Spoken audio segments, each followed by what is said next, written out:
Excuse me. Mic check 1 2 1 2. What's good? What's good? What's good? One day I'm gonna have to bring back the old Ward intros. If you have been rocking with this show from the very beginning, when I would introduce Ward, he would start with "What's goody good, good, good, y'all." But what's going on, everybody? Good morning, good afternoon, good evening. No matter where you may find yourself as you listen to this, and I am one half the dynamic duo. I am A1. You tune into another episode of Only Sports Podcast with Brains and Bars. It's a black and white thing featuring A1 and A Ward. Please remember you can check out every episode of It's a Black and White Thing by going to the podcast app of your choice, wherever you get the good podcasts. Give us 5 stars, leave a comment, talk to us. We talk back. You can also check us out here live on YouTube at Brains and Bars, or not at Brains and Bars, but search Brains and Bars. Hit the notification bell, hit the like button, share the broadcast, tell a friend and tell a friend it's them boys again. You can also find us on social media. Uh, at Brains and Bars on Instagram, Twitter, Facebook, TikTok. That you can find us all the good places. I think, yeah. Trying to feel like I'm not on WhatsApp. I don't know what other. I'm not on Blue Sky. Shout out to all those other places. But Ward is, I think he's traveling back from vacation. So, but I'm not by myself. I got friend of the show. I got good friend brother from the group chat podcast from Let's Talk Battle Rap, writer for Let's Talk Battle Rap. Also, not the experts. We got my man Titus in the building. Titus, what is good? Oh man, it's good to be back. It's good to be back. Mama Ward's in the building. Yeah, I'm not gonna lie, man. Football season's like outside the pod again. It's time to pod again. The summer, the summer's like let's just I don't care. Football season. I'm back. I'm ready to record again.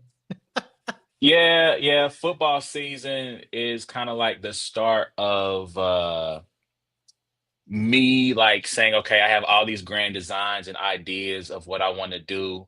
It's got to be cold outside, so that gives me even more reason to be in the house. So I have more time to pod because I don't want to be outside in the below 40-degree weather. So yeah, I'm right there with you, man. And I'm gonna just put this out here into the atmosphere. I don't know if it will happen, but I'm just gonna put it out here anyway. My goal is on Sunday afternoons at 6 o'clock from 6 to 6:30 to have kind of a recap of what happened on the Sunday in the NFL, and on Tuesday, maybe Wednesday, depending on war schedule, but mostly hopefully Tuesdays, jump back in and then recap the entire week of games once we have the Monday night football games settled. So that's the goal. Also, same NBA coming back. Shout out to NBA being back on NBC again. Very excited for that. I'm very excited for the diminished role that Inside the NBA will have in the NBA discourse this year. Oh yeah, I didn't know you were on Um, that team. I know you on that side. I'm on that side, and it's hard over here because people don't want to listen. yeah, But yeah, I, yeah, yeah. We need less of them. I'm glad that oh ESPN. my god. It feels like at least what they were planning to do. It feels like how a corporation sometimes will buy a popular brand or product, and then they just kind of slowly take it away from our lives. People are like, oh yeah, they saved it, and then over time, it's just like, dang, where did it go? And I'm hoping that's one of those things with Inside the NBA. Because I think they said like they're going to be their opening night, and I don't think they come back again until like the All Star. Like it's something I think it's crazy. Christmas It's or something like something that. crazy. Might be Christmas, I think. Yeah. And I think it's Yeah. Christmas. I think it's Christmas. They Yeah. don't come back till Christmas. And so I'm like, yeah, I'm here for that. I'm here Me for too. not seeing them on my television. Let's let some of these new entities breathe, develop their own rhythm and flow. Yeah, we're good. Yeah, let's get some people who So yeah, actually like basketball, please. That'd be nice. I'd appreciate who that. actually watch the games and not Yeah. just the ones that are airing on their television network. Yeah, yeah, Right. yeah, yeah. What a novel concept. Um, But yeah, so but I do want to try to cover the NBA a little bit more. I feel bad I didn't really cover the W this year. I think just timing and my general laziness, to be honest, and I get what you're procrastination saying. kept me from really covering the Yeah. W. I have been following it, but in terms of actually trying to bring it out to the masses via the podcast, I haven't done that. So, but anyway, those are the plans I kind of got into the atmosphere, put down to the ether. But how have you been, sir? I've been great, man. Getting married next year. Most everything's locked in. Um, Congratulations. it's been 20 good Titus year. 2025. Honestly, ever since Kendrick did what he did to Drake, my life's just been better. It's a weird alignment. They flowed together somehow. I don't know how it went together, but it went together somehow. And my life got better after that happened. I don't know. He was on the Super Bowl, got engaged. It's just been great. Got a new job, new city. It's just been great, man. It's been a great time. So, as someone who is almost a day one Drake fan, it's been tough. It's tough is not the word because I'll say this. I personally have this thing about entertainers where I don't care. Like it's not my life. Like my life hasn't been ruined. You know what I'm saying? When I cut on a Drake record, it still hits. Like, nah, I don't care anything about Yeah. lawsuits. I don't care nothing about the beef. I do think Kendrick won for the record. You know what I'm saying? Like, I have no problem playing both, but man, the guy, he brings some of it on himself. I think some of it is I just didn't realize how many people hated him. Mm. Um, and that just kind of became really apparent during this beef. But yeah, yeah, yeah, it kind of stinks to kind of seeing, but his run had to end at some point. It couldn't continue Yeah. forever. And you could say even before the beef that the decline had been there and had been there for some time. He still makes good music to me. I think some sexy songs for you. I rock with the album. I thought the House album was good. Like I kind of go against the grain on some of this stuff. So, but I get it. Everybody Yeah. can't be three Letterman. You know what I'm saying? Like, oh no. For me, I was kind of out on Drake around CLB. I was like, I'm not. There's 20 songs, and I like two. I'm not here for this, bro. And that was about the time I was like, I'm kind of out because I was like a Drake fan too. And I'm like, I don't think this is good anymore. This isn't it's not what it used to be, I guess. And it's not like a thing where he like evolved his style to me because I felt like he still talking about the same stuff. I'm like, brother, you are 38. At some point, I need you to settle down or get therapy. These are two options you got. The two options you got, bro. You got to pick one. So Pick a lane. I think he has like he's expanded. I think the problem is that it's not where we are in life. That's a good way to put it. Yeah. Yeah. And so I think that, so I'll say for example, what's Kendra's last project? Mr. Morale, Mr. right? Morale, yeah. Yeah. Mr. Morale dives into spaces and places that we can resonate with on some level, if not, and it could be minute, right? Because I listen, I've never been, I forget the name of the toxic record he's got with Shorty. He's going back and forth. Like that's not my life. Like that's not me, right? Like I Uh, I never I never slept with white women because it was reparations. Like that's not my life, right, right, right? right. So, Yeah. but on some level, we can, whether it's daddy issues, just the general growth as an adult and becoming a better Mm-hmm. person, we can all relate to that on some level. We Right. can't relate to being filthy rich, having people being friends with people we know don't like us, or being cordial with people we know don't like us. Maybe some of you can. Hey, I don't know. Yeah, my bad. And then sleeping with a bunch of women. Right. Right. Like Right. that's just we can't relate to that. And so I think Drake, early Drake, when we were still, well, I mean, granted, I've been married for a long time, so I can't even relate to early Drake, to be honest with you. But it sounded good. It sounded a Right. lot better No, he when I was an was in my incredible. mid Yeah. 20s. Yeah. Yeah. Yeah. And he was Yeah. like, even for all that saying, he's a great rapper, bro. Like even Family Matters, that second verse of Family Matters, like the second verse is so good. That second verse is so crazy. And that's why I always Listen. like because it was the thing. One of my friends, Levi's actually was a huge Drake guy. I'm like, bro, I'm here to hear Drake rap. I don't really care about I want to hear him rap and say crazy stunting bars. I don't care about the rest of it. I like stunting Drake. When he made Scorpion, the double album, he was like, I got an R&B side and a rap side. I didn't like the rap side. I said, didn't like the rap side. I'm not gonna like the R&B side. I'll let this go. We're good. I'm good on that, bro. You got it. So so I'm gonna scrap that. I'm gonna scrap that thought. But Yeah. I get it. I get how Yeah. people and why people may be out on Drake. I completely understand it. For me, I treat him kind of like Kanye again, one of my favorite artists of all time. These are my two favorite artists of all time, by the way. Yeah. But I treat them and like I don't have to ever listen to them again. Listen to them put out new music. They've done enough for me where I can just go to their old records and be content. I don't need to listen to Mm-hmm. Ye ever. I don't even need to listen to the Life of Pablo was decent, but like I Life don't Pablo was need to solid. Yeah, it was listen solid. to Donda. right? Even the Christian album, cool, it's okay. I can take or leave that. You can give me the first like 5 or 6 Kanye projects, and I'm straight. You know what I'm No, saying? I So, agree. Yeah, I so fully agree. Kanye was like, I was glad I was able to let Kanye go because I was like, you know what? I don't need nothing you put out. I don't need to run to it. I don't need to hear it. You just do whatever you want over there. I'm gonna go play my beautiful dark twisted fantasy, bro. But thank you, congrats, bro. Have a good day. I'm gonna go play graduation, but you drop whatever you feel like you need to drop. I'll be over here for sure.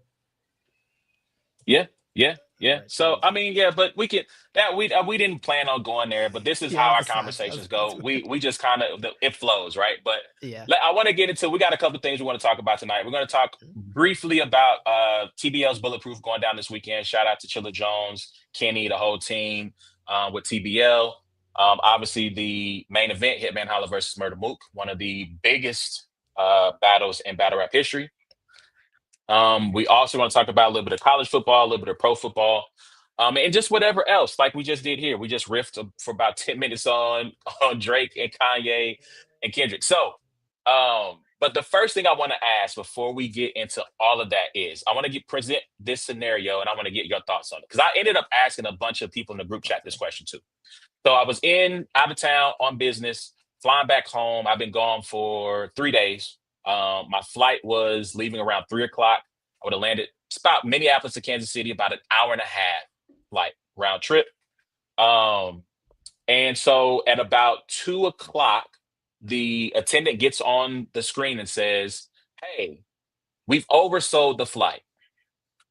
We need 3 willing participants to give up their seats on this flight and take a later flight."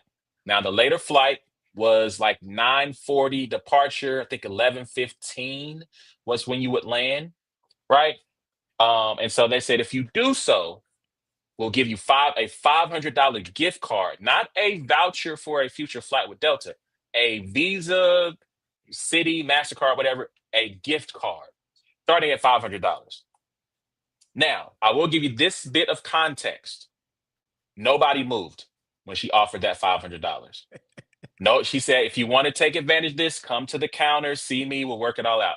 Nobody moved. All right. So, with that as the context, I want to ask you because this is a question I posed in the group chat. What's the number she would have had to have gotten to for you to get up and say, I will willingly wait 7 hours in this airport to take the last flight out? 500 is definitely not enough. I'm holding out. I'm gonna try to get to 15. I would do it for 1,000, but I'm gonna try and get to 15. I'll do it 15. 15 is a good number because 7 hours in the airport that's a long time. That's a long time in the airport, and you arrive, and then not only just arrive, you gotta drive. Like when you get there, you gotta like drive home. So you get home at like midnight after being in the airport for 7. Yeah, 15 might that'll make me feel better about it. So shout out to Mama Ward. She said she would take the 500. Your son said he would do the same, by the way. He would have, as soon as they said 500, he would have jumped up. And I said, man, you're wilding. First of all, you don't take the first offer because more is coming. You just have to be patient. Right, Shout out to my dad in the right. building. He said 2,000. 2,000 was the number that I initially, so I text my wife and I said, hey, airline is offering money for this flight. They're starting at 500. What do you want me to do? And she goes, I take the 500. And I went, no, you don't take the 500. Never. No, you don't take the first offer because a better offer is coming. And I forget the story, but I did see a story once that an airline, I think, gave up like $3,000 because no one Yeah. refused. So they make that offer. We sit there. A guy sitting across from me looks at me, goes, nobody move. Got to do better than that. And so my number was 2,000 initially. I turned around and said, you know what? Actually, 2,000 is probably unrealistic. It's only 3 seats. I'm like, if they can get to 1,000, I'll do it. They got to 700. They got a taker at 7. They got 2 takers at 7. They got to 800. And then when they got to 800, I almost stood up to go negotiate with her to see if I just went and say, hey, make it 1,000, you got a deal. Just to see if Yeah. we could get some kind of haggling back and forth negotiation going Yeah. on where she would say, well, no, maybe 900. And I would have, yeah, 950. And if she would have said deal, boom. But I didn't. But I did ask her. I said, hey, and I came up to you and said, let's negotiate. Would you have done it? She goes, I would have entertained it. And she was like, I wouldn't have done it for 2,000. And I said, 1,000. And she went, "Mm, I would have thought about it. I don't think I would have said yes initially because she's like, we were at 800. And because I think their next number was going to be 900. I don't think they were going to take that second leap to 1,000, but that was my number. Because like you, I said, I need $100 an hour for my time. Yeah, 7 hours at that's the rough. airport, my checked luggage I got to get at that point, have the shuttle take me to my car. And then I don't know how it is for your airport, but from where I live, it's 30 minutes, Yeah, right? yeah, Now it's midnight. Now by the time I wind down, it's 1 in the morning. I needed 1,000. And so all my homies were like, bro, why don't you just take the 800? And I'm like, because I wanted to be home. Like I didn't want to sit there. And so if I was going to there's sit there, I need to make it worth my while. there's such value in just I want to be at my house. Like people don't understand what that real peace is. It's like this is why I just want to be at home. I don't I want to be at home. That's real peace. It's real I had peace. work the next day. Like I just did not, I Yeah. didn't want to have to, yeah, I didn't want to have to get home at midnight and then that alarm go off at 6 o'clock. And it's like, dang, I should have just got on the plane at 3 because I could Yeah. have been asleep by 10, you know? So Right. yeah. Right. But y'all let us know what y'all think, man. What's the amount? Again, 7 hour wait at the airport. They started the bidding at 500. And here's a little bit, here's a tidbit. Do not move when they offer you that first one. Although, the government did rescind the requirement that they have to do that for you. Hopefully there is some honor amongst thieves and they will still offer this to you. But if they offer you the ticket, don't take the first offer. They're going to increase that amount. And shout out to I wish the people would have held out at least until she started at 800 because I think I would have got to my 1,000. But that's it. Yeah. Shout out to Yeah. those people for making a little bit of money. Yeah. Yeah. Once two people move at 700, it's like, two people move at 700. It's like the eight. It's hard. It's hard. It's hard. They're like, we got two. All we need is one more. Somebody's gonna take this 8. Somebody's gonna take the 8. Somebody and two people. Yeah. What like the guy made, and it took that guy about 5 minutes. It took about 5 minutes, and he went up and got and said, "I'll take the 8." Then like Yeah. 2 minutes later, somebody else followed him. And I was like, you know what? I mean, yeah, $800 gift card would have been nice, but Solid. Yeah. nah, Not for I peace of mind. prefer being at the crib. Yeah. But let's know Yeah. what y'all Yeah. think, man. What's the number when the flight says they're oversold? What's that number? If they start at 500, what's the number for you? All right, let's keep it moving. So, again, shout out to you yourself, Jay Schmo and Q. Yes. Yes. Right? You three have the group chat podcast. I'm getting that right. It is called the group Yeah. chat. Yeah. Yeah. The group chat. Yeah. Yeah. Okay. I was able to join in for a little bit before church because I was on my way to church. It's a very important message. And watch it. Yes. It's necessary. So I was able to join for a little bit, but you guys had a breakdown of TBL's bulletproof card. So we're not going to go. Normally, this with me and War, we would go battle by battle, but you've already done that. Go check out. Let's Talk Battle Rap's YouTube page. Check out the group. I was like completely blanked on it. Like it just left my head. All I could see was LTB, and I was like, wait, what's the last letter? Anyway, check out Let's Talk Battle Rap, man. Go to their page, check out the group chat, check out the conversation. It's always a good time. But I do want to ask you this one question about the card. So, after the event goes down this Saturday, if you haven't gotten the pay-per-view, rapgrid.com. I'm pretty sure it's one of the main battles on the banner. Also, I don't think it's sold out. Maybe there are some tickets still available. If you're going to be in the Houston area, go check it out. But on Sunday, the 14th, when this thing is all said and done, what will be the main headline coming out of Bulletproof once the battles have all taken place?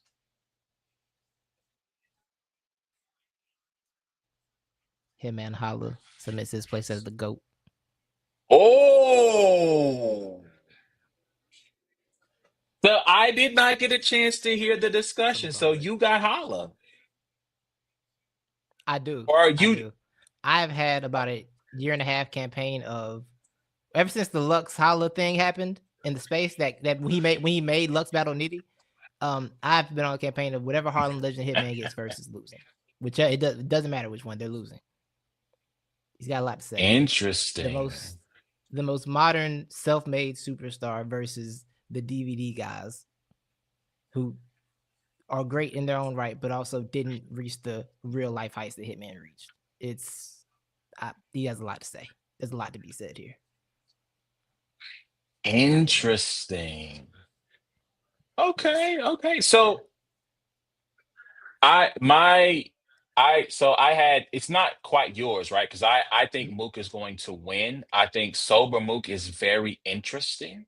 He is. Um, He absolutely is. I didn't watch the entire face off, but I watched probably about a good 30 to 40 minutes of their face off.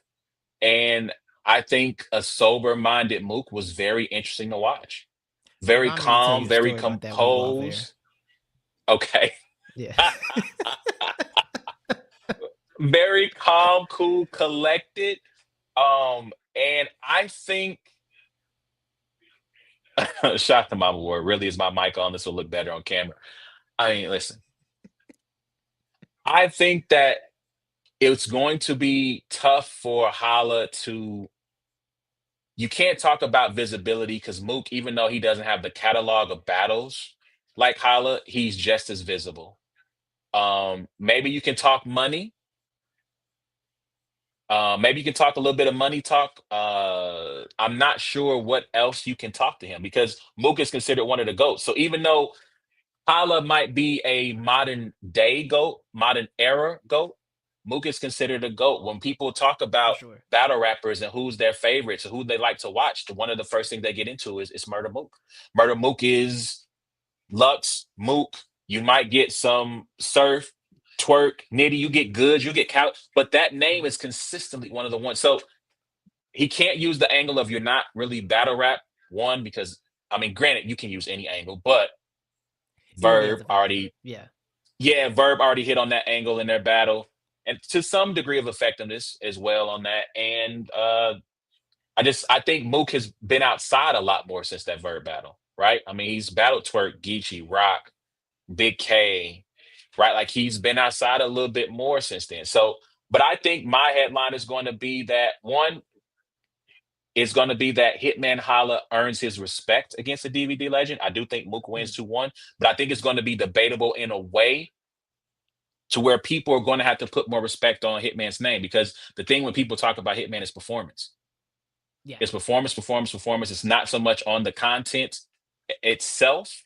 But I think that he's going to earn a lot of people's respect in this battle. I think the second thing is Jazz just continues to cement her legacy as one of the greats in battle rap, regardless of gender. I put a tweet out about this earlier, but I about 5 or 6 years ago, well, I shouldn't say we because it wasn't me, but people were questioning Jazz's place amongst female battle rap, Mhm. right? They were questioning her place that she wasn't active enough, she wasn't outside enough. So how can she be considered the GOAT or one of the greats or one of the more legendary names within female battle rappers? She's not as active. And after winning her second Wody, um, I think that to me, I tweeted that she is undisputably one of the greats, regardless of gender within battle rap. Now, you 100%. have to discuss Jazz the rapper when you talk about the greats in this culture now, and you don't have to just put the qualifier of female battle rap on it. She is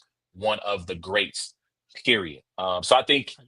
I think she Arsenal, although, well, I mean, his Mook performance, you know, was iffy. He's been giving away Um, wins for a good minute. It's been and free. that's It's the been thing. free Like, I plates. just don't know which ones. Yeah, I don't know which one's going to show up. I don't know which artist is Yeah. going to show up, and so, but I know Jazz is consistent. Right. Right. For sure. For sure. I'm excited. She's But yeah, gonna be those. wilding things, Arsenal. It's gonna be bad. It's gonna be so bad. You Yeah, see, I he's been mean, but tweeting out those are. Arsenal bars all week. He's been tweeting out like clips of him from Oh, his bad bars. I'm like, yeah, it's gonna be a movie in there. oh, yeah. Yikes! Yikes! Yeah. All right. Anything else you want to say about Bulletproof before we keep it moving? I don't think so. Yeah, it's gonna be. I think it's gonna be a great card. It's gonna be a lot of fun. I hope it's only one surprise battle, because 7 battles is a lot, and we need to get Mooka Hitman. Those are two rapping brothers, so we need to make sure we give them enough time to get all their bars in while the crowd is engaged, because that battle is gonna be an hour. Without a doubt, that was gonna be an hour. All Ooh, right. it is. It is. It is. For sure. So I hope we give them enough time to get everything out. I'm excited for this weekend for sure. Shout out to Kyle and Nitty because I know those are two gentlemen who are going to Ooh. wrap to the time limits. Amen We to won't that. have we won't have a bunch of extra material there, so shout out to them. But man, y'all let us know who y'all got, man. Mook, Hitman, what will be your headline coming out of Bulletproof? Hit us up at Brains and Bars on Twitter, Instagram, Facebook, and TikTok. All right, so let's keep it moving. Let's go. I don't know if there's really much I want to talk about college football this past week too. Um, I guess we can talk a little bit about USF and Florida because USF has won what I mean, I don't want to say high profile. Boise State was a top 25 ranked team. They got two ranked wins, which I'm not sure how many people can say that this early in the season. Having two ranked wins, one over Boise State, and then now beating Florida at the Swamp, which, if I don't know what they're going to look like the rest of the season, but we could be looking at a team that makes the 12-team playoff just based off the strength of that alone. But And they got Miami obviously, this I know, weekend. listen, I don't see them beating Miami. Me either. Me either. But if they be if they're 3-0 with a top 10 with three top 25 wins, including a top 5 victory, it's gonna be hard to keep them out if they only have 2 losses. Yeah. It's gonna be hard to keep them out because a lot of people are not gonna have that. Like that's an SEC type resume. Now, granted, I know Right. Boise State isn't, an SEC type school, but still, it's a top 25 win is a top 25 win at the end of the day. Hmm. Um, but that interesting. You Yeah. got Miami though on that one, right? Yeah, I got Miami. I got Miami. But I mean, it could be 2007 all over again. And when USF was like 4-0 randomly in like '07, and we're like, yo, what's going on down here? Could be maybe it's '07 all over again. But is this the biggest? This might be the biggest game in history of the CW. I'm not even gonna feel right watching two ranked football teams play on the CW. I don't even know what to do with that. That is crazy. Like the CW has to be like turning cartwheels because there's no way they thought that was going to be the game. Like Right. getting Miami one was one thing, but then getting two a ranked matchup between in-state schools at that, and people are going to be highlighting that game. That's kind of crazy. Right. Kind With of like crazy. arrow trailers in the middle of it. That's crazy. Like, Yeah. Man, I have man. one college football hot take. I don't think Okay. it's that hot anymore. I think this Dabo Swinney thing, it's done. We're about done here. Might be running this course. Yeah, I mean, I just don't know how many years a coach can just not have an offensive line. I don't know how we can just keep doing this with them and have a coach that like publicly despises everything college football has become. I'm like, bro, it might be time for you to just go to TV, big dog. So the problem is if you fire Dabo, who are you replacing him with? Yeah, no, if they fired Dabo, like they're going back to the 9-1 program on occasion that they were. That's the problem. They can't fire him, but I think Dabo's gonna do the honorable thing and just see himself out. Sir, let's as a reminder, let's remind you how much money Dabo Swinney is making a That's year. true. Yeah, it's good. It's a big number. Now, when Dabo 10 said last year, years, oh, 10 years, 115 million. never mind. You got to see it through. You gonna see it through. Yeah. Dabo, Yeah, oh, yeah. when Dabo said that thing the other year about how like the fans were spoiled, I'm like, Dabo, you spoiled them. You won championships, bro. That's how this works. You win multiple championships as a college football coach. Oh, the standard is now championships, big dog. Like that's what you did. Or at least competing for them every year. Like Yeah, that's the yeah, thing. That's the thing. And listen, maybe Dabo just had the most incredible lucky hot streak of all time where you end up with what Taj Boyd, who was a good college quarterback, Mhm. Taj Boyd to Deshaun Watson to Trevor Lawrence, back to back to back is an incredible trio of QBs to lead your team from the beginning of the bring your own guts era through winning multiple champs. They won two, right, with Trevor, or just Yeah. one? Two. They won Yeah. one with Okay. Trevor, one with Deshaun. I think they both won All right. one. Yeah. So getting two chips with those quarterbacks. And then it kind of fallen off a cliff with DJU. I think that's really been his downfall. It's not necessarily that he's not getting talent. It's that the quarterbacks, again, they've been highly ranked. DJU was a top 5, I think, QB. And Yeah. then K. Klubnik was also a top 5 quarterback coming out of high school. It's just quarterback evaluation. Yeah. Yeah. And And development. if I think Dabo's such a coordinator dependent coach. It's not like a bad thing in college football. Like it's what mm, it's all about, right? Like I think it's very few guys who are just the system is the system, and we're gonna run this how we run it. I think like obviously Saban was one of those guys. Just like it doesn't matter. He was just rotate coordinators, but we're still gonna be in the championship because I'm Nick Saban. Doesn't matter.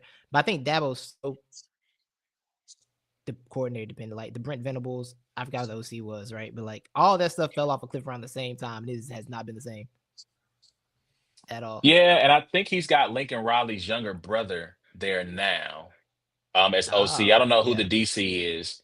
But yeah, I think Tony Elliott was the OC. I think he was the OC. He's now at Virginia still. I don't think they fired him yet. I don't think Um, they did. but yeah, Tony Elliott was kind of the OC of those glory days, and then like you said, you had Dabo on the flip side. And once they both left, like he's not been able to recapture any of that former glory. And with his reluctance to not go in the portal, which he should. I get it. I understand that it's kind of a nasty game if you are a traditional college coach who comes from an era. And I know Dabo loves to talk about sleeping with his mother in the same room, Yeah. while being at Bama and all that stuff. And I get that, but like my guy, it's a different day now. Yeah. Like you don't Dabo, if you were coming up today, you wouldn't have to sleep in the same room with your mother. You could actually get a little bread. Y'all get y'all a little 2 bedroom somewhere in Right. Tuscaloosa and be able to make it. And so I think his Exactly. reluctance to get with the times in that manner and want to pay players and play good players out of the portal. Clemson is off the strength of recruiting is always going to be a top 25 program. But like you said, whether or not they're going to be a college football playoff program, that's a different story. Yeah. Yeah. That's a different story. Speaking of, I mean, your man's down in Florida. He might be. I mean, he was able to weather the storm this year. I don't know if he can weather another 9-win season. Oh wait, he didn't get to 9 wins last year. I think he I had don't think like they won nine. 6. I don't think they won nine last year. Yeah. Let me look up Yeah. I don't think they Florida's won nine. schedule. And I actually like Billy Napier. I'm like, I think Billy will be okay. And I'm like, this isn't good. I think all these coaches I see struggle at Florida makes me want to begrudgingly give Urban Meyer more respect. Because none of you have been able to do anything close to what he did. Like Close to that. nobody. Yeah, yeah, yeah. They won 8 games last year. They finished on a Okay. 4-game winning streak. And so it was looking really bleak for him. DJ Lagway seemed to have was turning well, was seemingly finding his footing as a freshman and had some hype around him going to this season. And look, some of that stuff was fluky. No, I'm conflating the games. I'm confusing Clemson's game with because Clemson had a pick six that was tipped like at like Yeah. the 2 yard Yeah. line It's just, things weren't going well for Clemson until they did, basically. until they did. But yeah, but the Florida game, I mean, they just self-destructed. I mean, you had the I don't understand how the defensive lineman ends up spitting on somebody. Like, bro, did you not watch the game on Thursday? Ridiculous. I'm pretty sure all you had to have watched the game on Thursday and saw your guy get kicked out the game for spitting on him. And so to do something like that in the heat of the moment, crazy. I think they gave a large gain that got them in the field goal Mm-hmm. range. And Napier can recruit. I think that's the thing that's kind of confusing me about this is that Napier can recruit. He had a really good class last year. He's got another one building this year. I think in this era of NIL, and I'm curious to see what your take on this is, I think you have to be a lot more patient with coaches, even at high profile programs like Florida or Bama. Um, you've got to be a little bit more patient. And I'm not sure that people have that level of patience anymore because of NIL, because it seems to be that you're just a couple of $1 million away from turning everything around. Look at Florida State, right? 2 years ago, snubbed, made some bad choices in the portal the following year. It crashed and burned, and now they might be the best team in the ACC. That's still super early, right? They still got to take on Miami, but they're one of the best teams in the ACC early on. So, I mean, Yeah. are we in an era now where there is no more patience in college football for coaches? I think so. And I've always thought it was weird with college football because I'm like, yo, if you had a coach in there and it was bad for 3 years, it's still gonna take a couple years, probably the same amount of time to get the program anywhere close to what it was beforehand. Right, I think it's gonna take a little minute. I thought coach always had a shorter leash than they needed to in college sometimes. Because I was like, I think it's more to reset in college than isn't. It's like a lot you got to reset. I got to get these dudes recruits out of here before the portal. Right, I got to get this dude's recruits out of here, get my guys in here. They got to get in our strength program, become like 19 years old, 20, and then they can be good at football. But by the time that happens, like, no, we're done here. You know, it's weird. I think like you said, the money coming in also made people less patient. Like, y'all I gave you $800,000. Why are we trash? Make it make sense. But it's just more. It is more balanced now. I do think NFL has brought some balance to the game. It's been interesting to see, Absolutely. right? In a great way too. I'm happy. I'm happy one that guys are getting paid as they should, and also that the game's got a little more balanced, right? Because I was here during the SEC down. I didn't enjoy anything about the SEC time down here because it wasn't even like the whole conference. It was like two schools, and everybody was claiming to be Listen, like a part of it. I'm like, bro, you're a Tennessee fan. You've done nothing here. You've accomplished nothing in this time. all right, Ward. He just happened to pick Tennessee off random. Sorry about that. I did. We did. I was having flashbacks to high school and arguing with these people. I'm sorry. I had a high school flashback. I mean, I absolutely agree. Listen, that is the argument that he and I had to this day. I'm like, look, I get it. The SEC had a run, and I'm using SEC in air quotes here, but we're really talking about Bama, sometimes Georgia, sometimes LSU. That one time in '98 where Tennessee won, um, and that one time Auburn had Cam Newton. Yeah. Yeah. Like, what are we really talking? We're talking about in 14 schools. We're talking about five of them. And really, we're really talking about two: Alabama and Georgia, and then are technically three: Alabama, Georgia, and then every blue moon when lightning struck Louisiana because they had so much talent that not even Les Miles or Ed Orgeron could screw it up. Really though. LSU might have those impressive championships. Like despite coaching, they were just too talented to mess up. Two, It was listen, incredible. they are Mike Budenholzer with Giannis in 2021. That That's a is what great they one. are. That's It's a great too, one. they were too talented for even that guy to mess it up. And yeah, that's really what it is, which is why it puts Brian Kelly in kind of this precarious position because they're like, well, we think you're smarter than Les Miles and Ed Orgeron, and those guys got chips. What's your excuse? Yeah, I forgot Huh? who said it. Someone said the ceiling at LSU is at least one championship per coach. I'm like, that is true. That's the job. You have to win one. You have to You win got one. to I'm win like, I don't one. think Brian Kelly was prepared for that. I'm like, Brian, I don't know if you actually understand what this job is. You had it kind of great at Notre Dame, big dog. You had it real good over there. This is You had it not really that. good. You Yeah. had it really good. And I don't think anyone, well, I think at a certain, so as a Notre Dame fan, I think people were content with Brian Kelly. Obviously, Notre Dame fans feel like they should compete for national championships every year and they should win them every year, yada, yada, yada. But I think given what had transpired since Lou Holtz left, right, and it had been just mediocrity after mediocrity or outright embarrassment. Shout out to Charlie Weiss, Tyrone Willingham, right? Like it's so to have a guy like Kelly who at least was going to win you 9 games every year. That was always Right. good. That was always going to be the floor. And then you might have a 2012 where they have a magical season where they go to a championship game. Or he was, I mean, look, Kelly took them to two college football playoff appearances, right? Yeah. Now they got ragdolled and won by Clemson. The Bama game, if they would have had just a little bit more talent, I think that they would have actually been more competitive. I don't think they win. I think they would have been more Hmm. competitive. And so I think Notre Dame fans are going to be okay with what their situation was with Brian Kelly. And, shout out to him. He chased the money. Brian Kelly doesn't want to have to recruit. And LSU is one of those schools where just off of proximity. LSU is one, or Louisiana has one of the most talent-rich football programs in the country. Then you got Texas next door. Then you got the rest of the SEC footprint in the South. So you're always going to be able to recruit, even by doing the bare minimum. And from all accounts, that's essentially what Brian Kelly does. He does the bare minimum. He lets the assistants do the rest, and the brand name can bring it on home.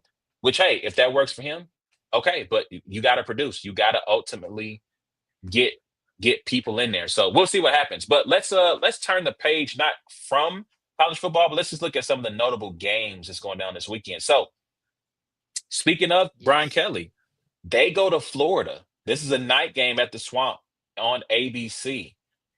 Do you think Billy Napier bounces back? Their schedule's kind of brutal, by the way. But do you think they That's bounce back? bad. I was like, no, I don't. I don't. I think they'll try. I think they'll try. I don't think they'll get their doors blown off. Oh, I just looked up Florida's schedule. I knew it was bad. Oh, it's worse. Okay, they got Florida. So they got LSU this weekend, then Miami, then Texas, then A&M, and then 3 weeks after that, Georgia. Where's the win? I can't I like I can't find like a confident win. I can't I don't see what. But they can't go 1-6, right? They can't just have one win, right? He can't survive that. He can't No, survive. no. He's got to win at least three of those games. They got to Or it's yeah. going to get, or Uh it's going to get hot. it's that's rough. It's That's a going to get tough hot. schedule. That's I'm going bad. to pick them to upset LSU. I'm not mad at it. I'm not mad at it. Let me make sure I I got think that right. the 7 year senior Grant Nussmeyer, like he's seen everything. It's been there forever. I'm sorry. They have to go to Surely he can they have do to it. go to the Valley. They got to go to Death Valley. My bad. My bad. That's a Hmm. road game for Florida. But I'm still going to take them to upset LSU. I'm still going to take them to I'm not upset mad at it. LSU just because at this point they're embarrassed. They lost a game they should have won. They lost a game they probably should have won easily. And I'm still not sold on Garrett Nussmeier. Like LSU's defense. But here's the thing: they got a lot of credit for LSU's defense is back, but K. Klubnik stinks. He That's stinks. yeah. It's fair. I don't know where all this hype for the 2026 class came from with him being one of the leaders of the new school at QB. He stinks. And so I He's think been the same now this QB is ever since I've seen him. I'm like, this is the same guy I've seen for like 2 years. There's nothing three changed. years. 3 years. 3 years. It has been three. Okay, yeah, yes, nothing's changed. Nothing's changed. He's stunk all 3 years. He got hot against mediocre competition last year, and I think it fooled everybody into thinking that he they had something. But no. But I'm going to take LSU for the upset. I'm sorry, Florida for the upset, just Florida because for the upset. they're playing they're playing for Billy Napier's job. They're playing for pride at this point. Because if they don't get that win, I mean, I don't think they're beating Miami. Playing for At your coach's Miami job in too, week 3 is so crazy. Having to play for your bro. coach's job in week 3 is so crazy. But that's really what it is. Like it's everything. That's Everything is at stake. and everything is at at Death stake. Valley. You're playing Oh because my again, like goodness. you just said, where's the win? Yeah. You're playing ranked teams 4 of your next 5 games. I'm sorry, 5 of your next 6 And here's is the thing. are A and against M ranked teams. A&M could always be fate because A&M's gonna end up 8-4 somehow, right? A&M's gonna do it somehow. They're getting 8-4. That's the nature of the biz. It's gonna happen. There's destiny, and your destiny is 8-4, right? So maybe they can get them too. But that's a lot. That's a lot of Yeah. smoke. He, Eesh. Man, he liked the little crab. Now, granted, I'm not a crab either, so I could totally miss this analogy up. But Billy Napier was like that crab. When they turn it up the water, and at first he was like, "Man, this feel good." I was saying, he's like, "Dang, y'all sweating? I'm sweating Yeah, this. Somebody turn the heat down. that's It's getting hot they. up in here." That was that was the most devastating week 2 loss possible. Looking at the rest of the schedule, it's like we needed that Oof. one. You We needed needed that one that one. You needed so that one. bad. Let me just go through the rest of the schedule here real quick. I mean, it eases up on the back end for That's sure. good. That's good. After that, Mississippi State. I'm sorry. After Georgia's Kentucky, Ole Miss, Okay. which is a winnable game. They won that game Mm-hmm. last year. Tennessee, which Depends. Tennessee has Yeah, had a. I don't think they've won in the swamp in a long time. It's been a while since they've won in the swamp. I think you're right. And then they close out against Florida State. So, Yeah, yeah. There's buddy, y'all chances. need that. Yeah, this is for his job. It is. It absolutely is. This is for his Like job for a big sure. win here, you can ride that next year. Like, look, we beat LSU that time. Like, I almost got it. I almost got the program where it needs to be. You know, Nah, big we're dog. so Nah. They gonna close. need. They gonna need a couple more. nah, nah. He gonna need a couple You of got to more. tell the Like, boost we're close, man. I'm telling you, we're right there. oof, And they're gonna oof. say, All "Here's your right. buyout. Here's your buyout, buddy." Yikes. All right. So, we already said Miami's gonna get South Florida, Georgia at Tennessee. How you calling that one? I'm I'm just gonna say Georgia because here's the thing with Georgia. They always play these like terrible schools in the beginning. You're like, oh, they're trash. They're not gonna be that good this year. And then they play like the first SEC team, just beat the brakes off of them. I'm like, oh, okay. I'll shut up then. Cool. So I got Georgia taking that one. I got Georgia taking that one. Sorry, Ward. I'm also going to ride with Georgia on this one. I think shout out to Joey Aguilar, who he is most beloved of all nation just because he replaced Iamaliava, replacing Nico. I actually read an article about how Nico might be the first cautionary tale of NIL. Actually, Jaden Rashada is the Yeah, first Jaden. cautionary Let's not tale forget. of Please, NIL. let's not forget Jaden Rashada. Please, let's not erase Yes. that.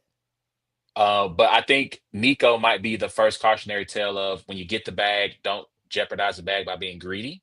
Yeah, yeah. Um, but yeah, but I think that I've got Georgia.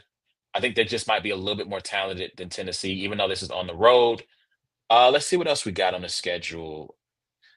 Okay, Notre Dame taking on A&M at home, night game. Yeah. How you feeling? So They won this game last year, right? they did. This was the opening game of the season for them last year. They won that game. That's right. Uh, I'm going to go with Texas A&M. I think that CJ Carr showed a lot of moxie.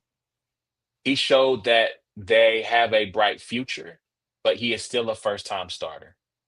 Marcel Reed has this will be his first full season as a starter, but Marcel Reed got to get reps last year playing for A&M after they went away from I think it was Connor Wakeman. Um, Sounds right. and so I think that experience matters, man. We made note of this when we talked about college football before the season really kicked off, but of the top 10 teams preseason, only two of them had a starter with experience. One was Miami, and I forget who the other one was, where it wasn't just like this is not his first full season as a starter. And so I think that experience matters, and I think Marcel Reed will have just a little bit more experience. I think that A&M and Mike Elko's defenses are really tough to deal with, even if you are an experienced quarterback. And I think he's going to confuse him enough to where I think they pull it off. My one thing, if they're going to win though, they got to feed the running backs. I think that their game plan was a little bit too pass heavy. Obviously, the game script kind of in the second half dictated more passing, but I think they got to lean into the run, even if it's not successful. You got to just keep letting them know we're going to keep feeding Jeremiah Love and Jadarian Price, especially Jeremiah Love because he didn't get enough. He didn't get enough touches last game. So I got A&M in a close game. What do you think? I think I think I'm probably gonna go with you on that because I forgot that there's a new quarterback and I just is that game's in Notre Dame, right? It's at Notre Dame. This is the But home still, opener, yeah. by the way. Okay, yeah. I think, but still, like you said, that quarterback thing, first quarterback in a ranked game, it's hard. It's tough, especially somebody who knows how to make a defense. It's a tough environment to try and that. So I think I probably lean A&M for the same reason. So like I said, I mean, Jeremiah Love could just have the game, which would be awesome. I like Jeremiah. I'm a big Jeremiah Love guy. It's a future Philadelphia Eagle right there. Man, But don't put that I evil think on I'm him, leaning. Ricky Bobby. Don't do that. Don't do that.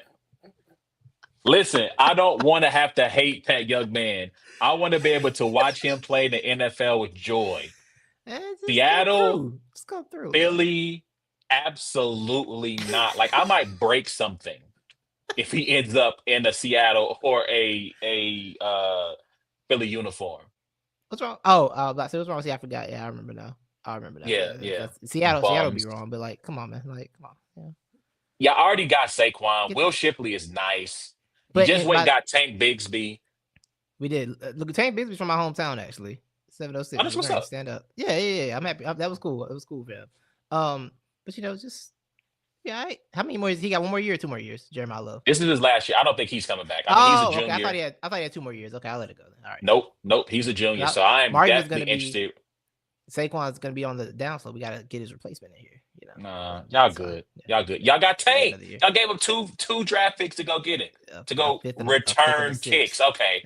A fifth and a sixth. Returning kicks. That's what y'all went and got him for. People, let me just get. People are idiots. Right. People are idiots. Because the Will Shipley news dropped the same day. The Will Shipley injury came out the same day. It's like, oh, okay, makes sense. Yeah, I'm like, come on, man. Yeah, I'm like, is this Devin Hester? That like 2 draft picks for somebody just to return kicks is crazy. Hilarious. I'm like, nah, that yeah, he's gonna return kicks when Will Shipley is healthy and he becomes running back 3. But I'm Right. like, while Will Shipley is hurt, this is insurance. Like they're gonna obviously AJ Dillon's gonna become running back 2. But you saw 3 guys get carries in that first game. What are we doing? What are we doing? Yeah. People Yeah. can't I be don't know so what that gullible, was. man. I don't know what that was. Like burning 2 picks. I don't care what round, just because you got extra picks on a kick returner. Like that's insane thought. That's insane. That's one of them. That's one of them. Like when Kanye first started acting all weird, kind of acting like strange, before we knew like about him having mental health issues or whatever, and people were like, "Oh man, it's just art. You guys just don't get it." Like he just burned this bird on stage because he's making a message about what art and its meaning and its beauty. And I'm like, granted, he never burnt the bird on stage. I'm just using it as a Yeah, I wild understand. example. Yeah, yeah, yeah. But it's like nah. Like I feel like that's one of those things where dang, I'm blank. What's the GM's name? I'm sorry, Howie. Where Howie Howie Roseman went, Roseman. Yeah. I'm so Teflon out here. Let me So just send up 2. It don't matter. Fifth and the sixth, get it done. And yeah, people I think just like we had like 4 anyway. So have like 4 whatever. anyway. Right, right. So I mean, like Yeah, it's not like, but again, it feels like one of those moves you make where like your Teflon. So every move Howie exactly. makes, people just like, oh man, here we go again. Howie just yeah, okay, It's we get it, tiring. It's tiring. we I'm get not it. gonna lie. When they traded Yeah, for Kevin Byard the other year, I'm like, oh, he's washed. Oh, but everybody was like, oh, he did it again. I'm like, he did it again. he's not Yeah, I'm good, like, right? come on. Listen. The one thing I always say, I give Howie a lot of credit. He's a good man, but he's still the man who passed on Justin Jefferson. He's still That haunts him. you, He talked about it recently how much that haunts him. and it He should, didn't it say a should. name, but he talked about it. But it's weird because like I feel like we get Justin Jefferson, we probably don't trade for AJ Brown or draft Well, no, Devontae absolutely not. Smith or draft Devontae Smith. And it's like You don't think so? I don't think they do. I don't think they do. Maybe Wow. they do. I'm not sure though. Because I mean, we didn't draft SEC players for a while, so I don't know what we would have done at that point. That was a new thing for us when we drafted Devontae Smith. That was in a whole new era of we're gonna pick SEC players. So we didn't do that. So Interesting. I'm not sure if they would have taken both of them. I wish I would like to think they would have. That'd been amazing. I would have loved that. But they might have gone with another position because they might feel like Justin Jefferson's all you need, which kind of is, but you know. But Shout out to yeah, Jalen that Rieger, haunts him. man. Yeah, yeah. That guy. But yeah, I think that's it on the college football game. So we Yeah. can actually make it, since we're talking about Philly, we can make the segue over to the NFL and talk about week 1, some of the notable matchups, and we'll start there with you. I feel like every time we have you on, Philly is either playing the Chiefs or the Niners. It's weird. By the way, it is Yeah. it's weird. It's weird. It's weird. Now, and this wasn't planned, at least not in the sense of that's why we were having you on. Yeah. We started talking about doing some stuff together during the Mm-hmm. during the NFL season, cross promotional stuff.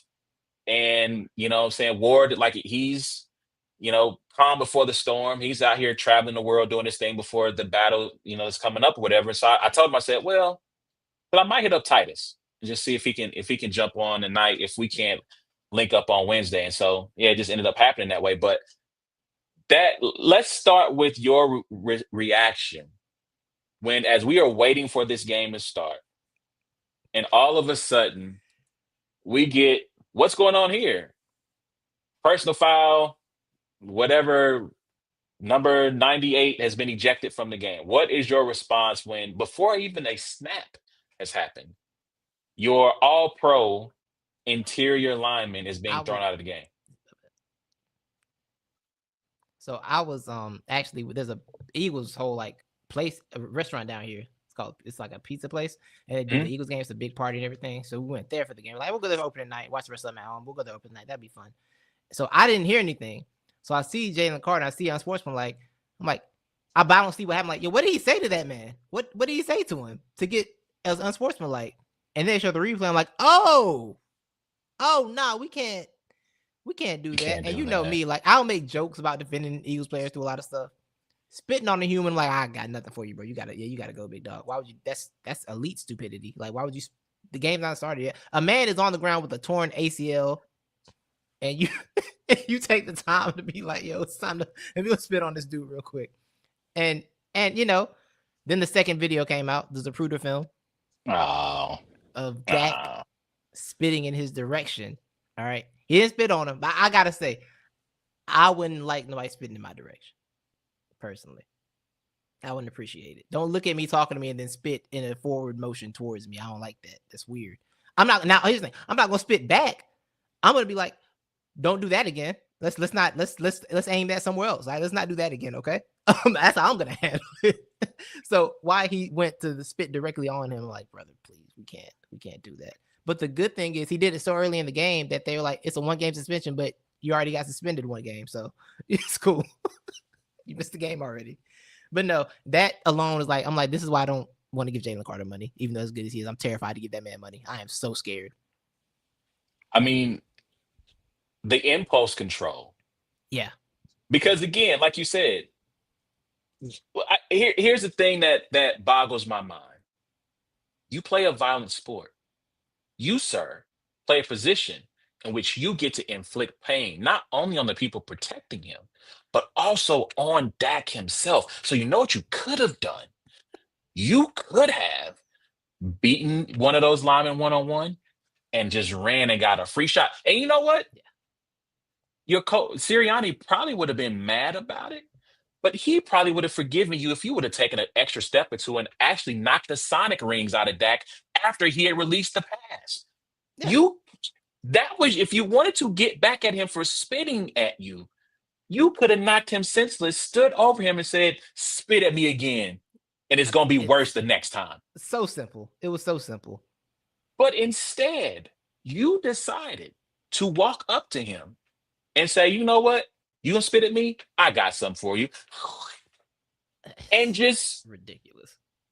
and like you said, listen, football is a violent sport. I honestly believe to be a football player, there has to be something wrong with you mentally because you are saying for fun, for sport, I am going to run into other people as fast as I can and hit them, even though I know what that might mean for my own well-being. I'm going to do that for a check. And so you have that end of the spectrum, and then all the way on the other end, we have violent person with bad impulse control. And Right. right now, Jalen is teetering towards violent man with bad impulse control. And you're right, giving that man $100 million or more may not be the greatest of ideas, even given the fact of his history at Georgia, which I Yeah. won't dive all the way into because that was a tragic end to it, but it's still poor decision making. Yeah. And Yeah, it's exactly. That's the thing. listen, It's like this is a track record of poor decision making now. Like this is actually a track record of poor decision making. Like I and at that point, it's like, bro, I don't know what helped. And part of the reason they drafted these Georgia guys, like, yo, they played on a team with him. They kind of know how to keep him in line. Like there would be some natural accountability there. And still, even with all your Georgia people there who you looked up to there, you chose to spit on the man. well, I mean, maybe Nolan Smith. Like you say, Nolan Smith had character concerns. You can keep Nolan Smith in check. Yeah, Who checking that big old dude? it's a fair point. Your Fair option is point. to shoot him. Those are your options. You're not beating him up. Jordan Davis That might have to just tackle him. no, Jordan Davis ain't beating that man up, bro. Jordan Davis ain't He's tackling not. him. He's not. Like he can't And, enjoy. No, and to your point this. about like him having a chance to like just take him out, he was apparently originally talking trash to, like the rookie DB, the rookie lineman for Dallas. The story I heard was he was talking trash to the rookie lineman for Dallas because when that guy got drafted, he was like, I can't wait to block Nolan Smith. I mean Jalen Carter. That was like his whole thing. So Jay said Oh yeah, Jalen yeah, was yeah, talking to yeah. him at first, and then Dak just stepped up like, yo, don't talk to my lineman. Like, what's up? Like, defending his guy, which is perfectly fair, by the way. Defending your rookie, that's fire. Absolutely. I understand that. But yeah, and then Jalen was like, instead of just, beating the or doing a bull rush, pushing that man into Dak and then falling on Dak, which could have been done. He was like, nah, it's just I'll leave right now. It's special, man. It's a special Yeah, guy. yeah, yeah. But Being like you said, good, being good erases so many flaws. It's crazy. oh, it does. It does. It's It wild. does. And shout out to him for avoiding the punishment, or He didn't additional avoid it. punishment. Yeah. I mean, avoiding additional punishment. He did lose a game check, He did. he got lucky in that, CD Lamb. I don't know if you've seen this video. It's a video of Chris Brown's Freaky Friday playing, where like, because what CD got run into on the sideline, right, during the Mhm. preseason game. Yeah. And so like essentially they made that as like a body switch between him and Quentin Johnston. Where now, where now Quentin Johnson is like catching everything and he's like really good. And now CD is like now has stone hands where he can't catch anything. So That's but we'll funny. see. But if CD Lamb could catch a few more passes, they likely win that game. Absolutely. So are there any concerns with you going into this week's game? It's a home opener for Kansas City. Eagles come back to town, Super Bowl rematch. Are there any concerns for you going into that game facing the Chiefs? Adoree Jackson got announced as the starter for this CB, the second cornerback position. So I'm immediately terrified. I saw, like, I know it's CD Lamb. I understand, but like, you couldn't pinch him. Like, you couldn't do nothing. You weren't in. He wasn't Nothing. close, but he was just chasing him the whole night. I'm like, nah, this is bad. And the fact that Dallas came out from the first possession, like, hey, him, right there. The whole we going at him until they do something ISO. about it. ISO. Yeah, They it came, they was came in. Everybody, clear out. Clear out. Yeah, we good. We it good. was so bad. It was so bad. I'm like, this can't last. I can't do this all year. This can't happen all season, bro. Please, someone do something. But yeah, that's my concern is Adoree Jackson. I think the defense, even last year, I think Fangio's defense took a few weeks to get settled in on where he wanted everybody. So I think it'll look better in a couple weeks. But I do think this number 2 position, that's a real flaw. It was a flaw preseason. Everybody was saying it. I was reading articles about it, and they were like, "Yeah, this second spot is just not solidified." And this the last week camp, we still don't know who really can take this spot. And everyone's like, it should just be Cooper, but they want to do all this cool stuff with Coop. It's like, just put Coop over there. We don't have the luxury of doing cool stuff with Coop right now. He just needs to go in that spot. Like, it's just what it Yeah, is, like right? you don't have to be Kyle Hamilton. Like Right, right. you don't have to have him play that Kyle Hamilton role. He's really good as a cornerback. Just put Adoree, sit him on the bench, and then just let Please. let Coop play that two CB2 role. Yeah, and I'm hoping as Makuba gets more reps that they just put him at that safety spot and just let him have that. Him and Reed just have the safety spot and then move Coop to the DBs. That's what I'm kind of hoping. But yeah, that's my main concern on the defense is that offensively, um, slightly worried about the fact that they couldn't get any. Like, it wasn't just Jalen was just running because he had to, or guys weren't open. They were legit just not open, and that is a little concerning because you shouldn't have AJ Brown, Devonta Smith, and have nobody open. That doesn't Yeah. seem like it should be a thing, right? But Deron Bland, he got paid for a reason. He's better than Michael. He's more valuable than Michael Parsons. That's why they paid him. In Dallas. So but maybe that's what it was. But yeah, that concerns me a little bit. Because we got another new offense coordinator again. So and given our track record, it's great year, bad year, great year, bad year. So we'll see what happens. I But yeah, that's my mean, that's my main concern. if only the Cowboys would have had somebody who was a physical specimen who could chase down the quarterback. Man, That'd be crazy. where to get those? I know Where you those guys find just one don't though? grow on trees. Yeah, I know. Like, You found I don't know. yeah, I don't know. maybe 2 first round picks, you can find one again, A maybe. generational edge Yeah, rusher. Yeah. yeah, Yeah, runs like a running back. Oof, boy. Yeah, I'm pretty sure in special. 2026 draft, there's just littered with those guys. Oh, so many Uh, of them. yeah, I think I think much was made because of the Cowboys. A lot was made of their shortcomings and not of the Eagles. I do think it is concerning that, listen, it cannot be, it can't be forgotten that your star wide receiver said publicly, I think either right before the playoffs or even during the playoffs, Right before that the the playoffs. problem was the passing game.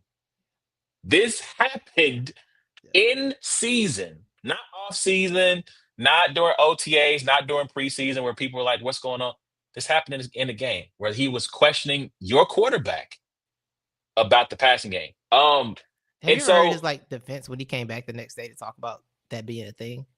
no, AJ was like, I mean, the running game is fine. Like, what else am I supposed to complain about? What's am I supposed to criticize him? Criticize him? Like, obviously the run game is great. I can't talk about that. So yeah, we got to improve on the pass game. I was like, it's fair. It's a fair point.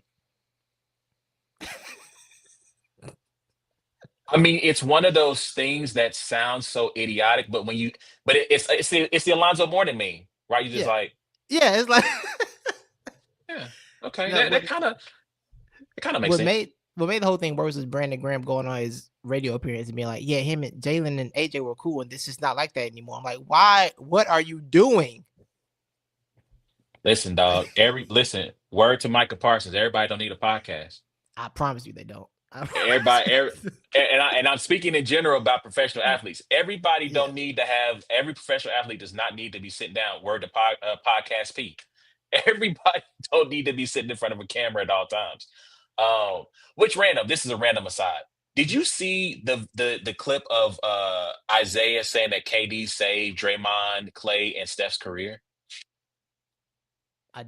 You know, I did actually Oh, see. I did see this. I did see this, and I scrolled by. I'm like, this is just this. I can't.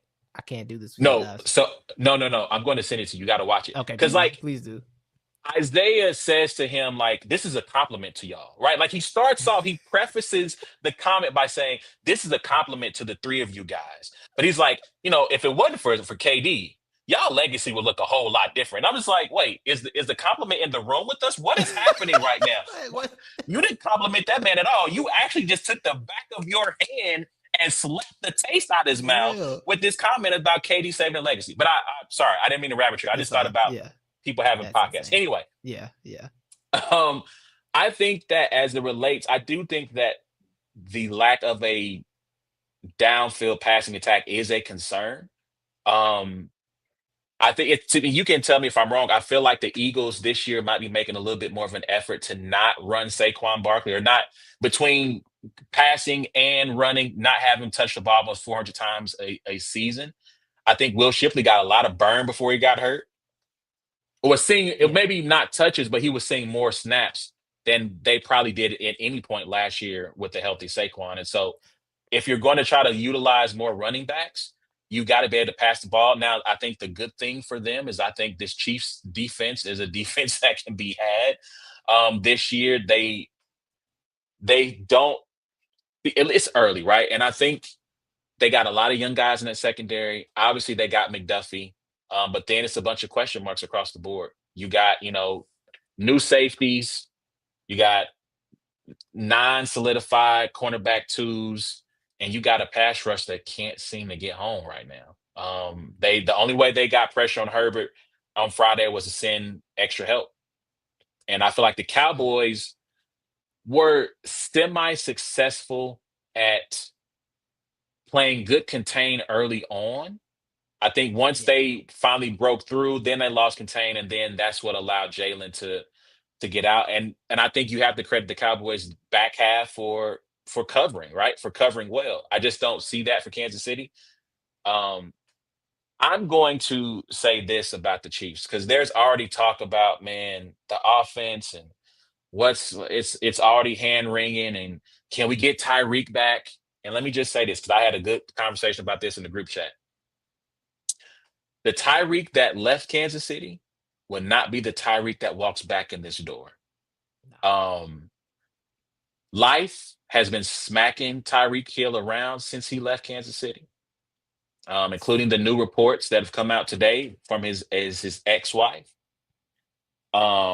He's been arrested. Now, whether the arrest was frivolous, that is, which it appeared to be, I'm just saying They he forced him might on the have ground on his surgically repaired knee, his fresh surgically repaired knee. Like in it's his been that. town, no less. Like, Right, not this didn't happen in San Francisco. Like, dog, this is my city.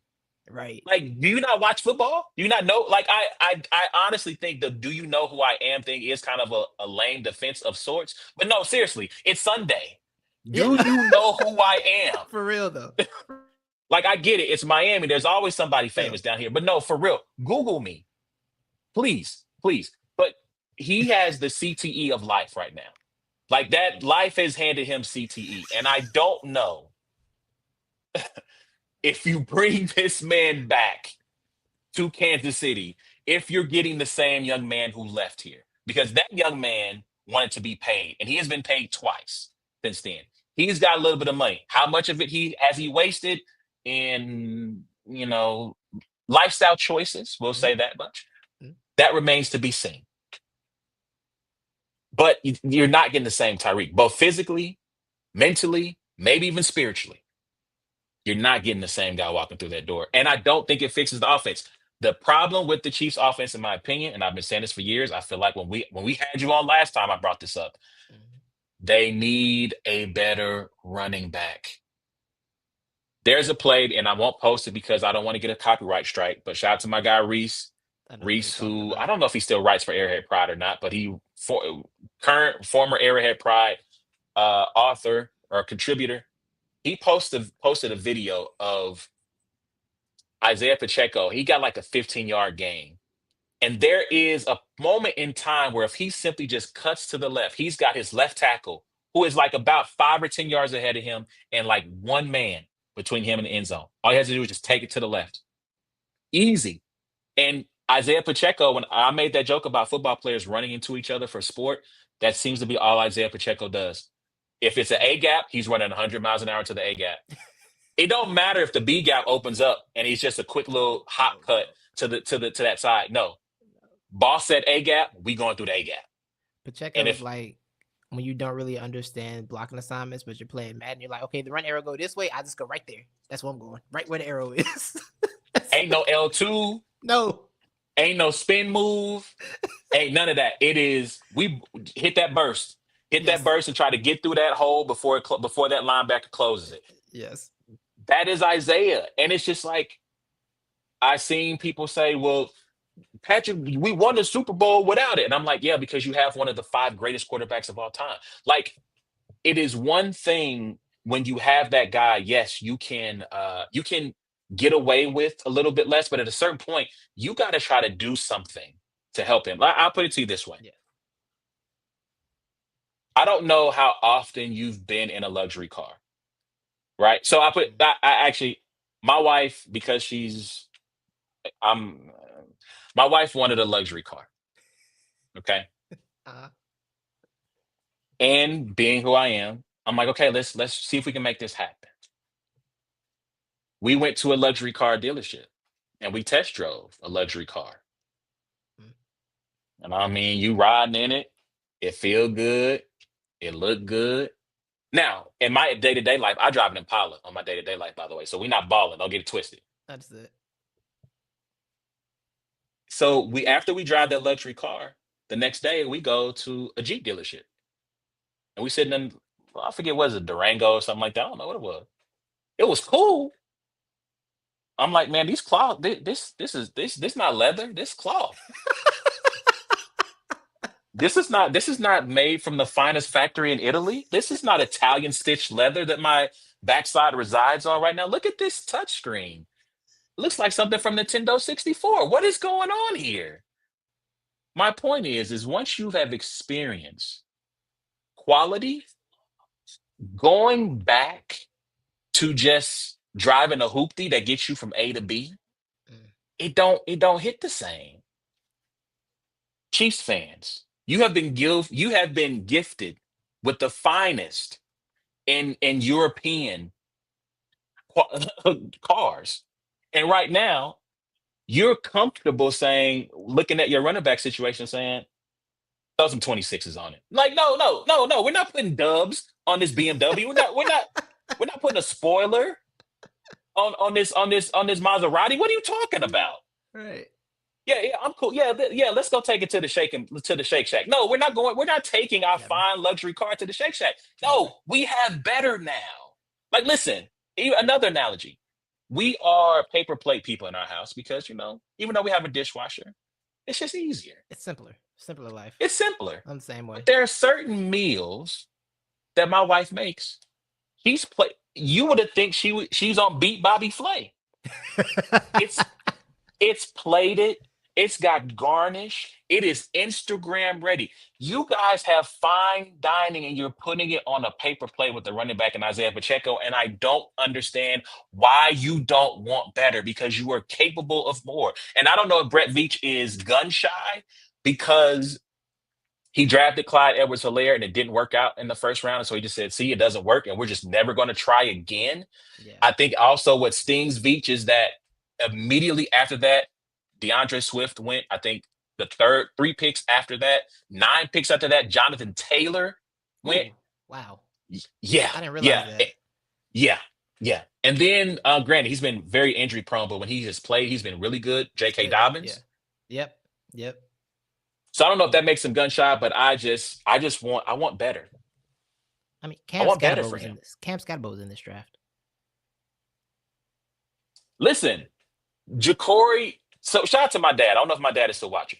My dad hit me up in early April and said, there was a kid at the Shrine Bowl. He goes, yeah, he's like, this kid at the Shrine Bowl, he was really good, man. Like, I want the Cowboys to get him. My dad's a Cowboys fan.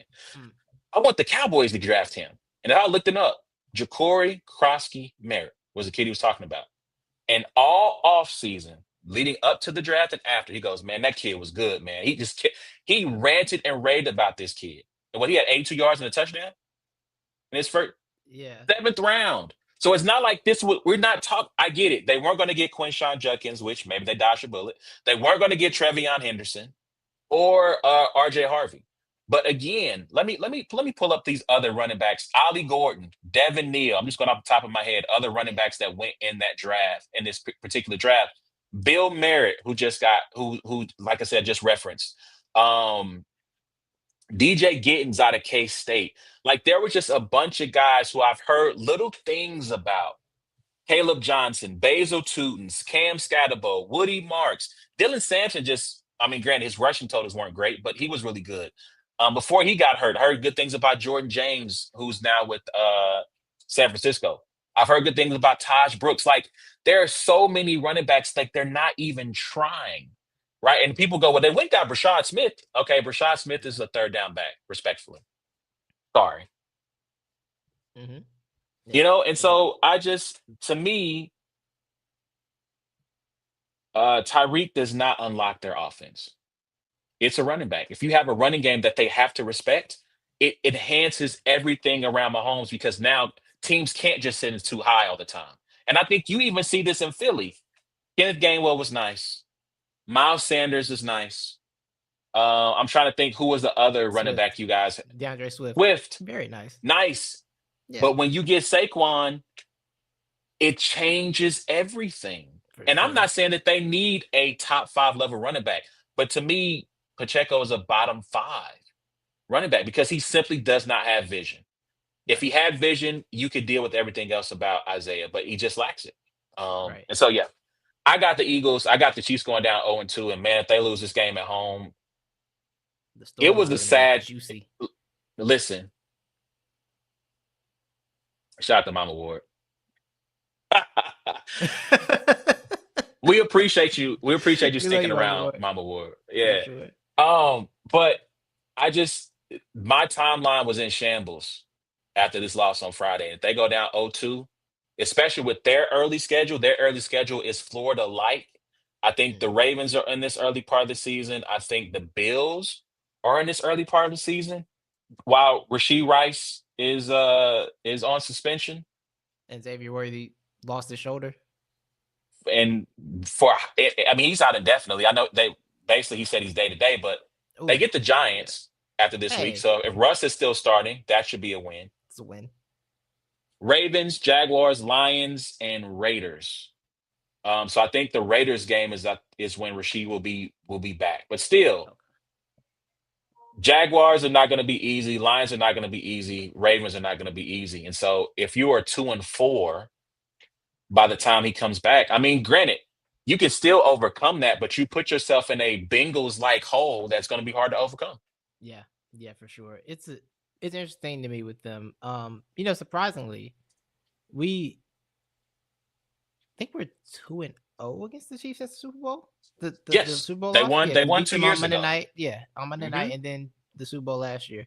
So it's a thing about, like I said, the Kansas City effect. I think these are two teams that are both really good, but still have very glaring flaws that are gonna matter at some point, right?